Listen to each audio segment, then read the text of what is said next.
ഫെബ്രുവരി 5 വിശുദ്ധ അഗാത്ത, കന്യകയും രക്തസാക്ഷിയും. AD 231 സിസിലിയിൽ ജനനം.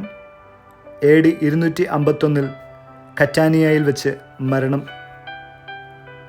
ഈ വിശുദ്ധ ബ്രസ്റ്റ് ക്യാൻസർ പേഷ്യൻസിൻ്റെ സ്വർഗീയ മധ്യസ്ഥ കൂടിയാണ്. സിസിലിയിൽ കത്താനിയയിലോ പലേർമോയിലോ ആണ് അഗാത്ത ജനിച്ചത്.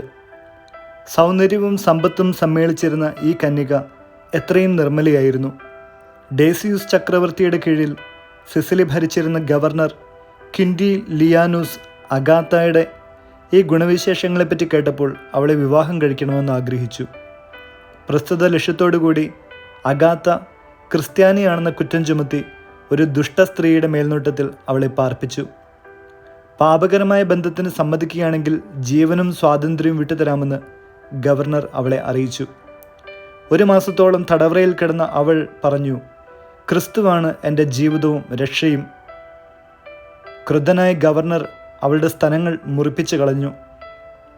കർത്താവ് അവളെ വിശുദ്ധ പത്രോസിൻ്റെ മാധ്യസ്ഥത്താൽ അത്ഭുതകരമാം വിധം സുഖപ്പെടുത്തിയെന്ന് 6-ാം നൂറ്റാണ്ടിലെ ഒരു ചരിത്രകാരൻ സാക്ഷ്യപ്പെടുത്തി കാണുന്നുണ്ട്. അനന്തരം അവളെ നഗ്നയായി കൂർത്ത കല്ലുകളും തീക്കട്ടകളിലുമിട്ട് ഉരുട്ടുവാൻ തുടങ്ങി. അപ്പോൾ തൻ്റെ പീഡകൾ അവസാനിപ്പിക്കണമെന്ന് അവൾ പ്രാർത്ഥിച്ചു. ജയിലിൽ വെച്ച് അവൾ മരിക്കുകയാണുണ്ടായത്.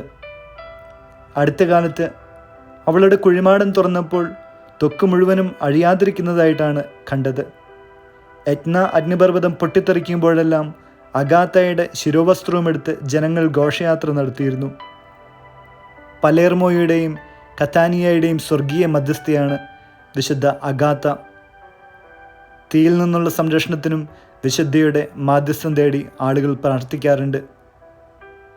ക്രിസ്ത്യാനികരണത്തിൽ പറയുന്നു, നീ കർത്താവിൻ്റെ മിത്രവും അവിടുത്തെ മഹത്വത്തിൽ ഓഹരിക്കാരനുമാകാൻ ആഗ്രഹിക്കുന്നുവെങ്കിൽ അവിടുത്തെ പാനപാത്രം സ്നേഹപൂർവ്വം കുടിച്ചുകൊള്ളുക. ആ പാനപാത്രം മതിയാവോളം കുടിച്ച വിശുദ്ധ അഗാത്തയെ പോലെ ഒരു വിശുദ്ധമായ ജീവിതം നയിക്കുവാൻ നമുക്ക് ഓരോരുത്തർക്കും സാധിക്കുവാൻ വേണ്ടി വിശുദ്ധയുടെ മാധ്യസ്ഥം തേടി പ്രാർത്ഥിക്കാം.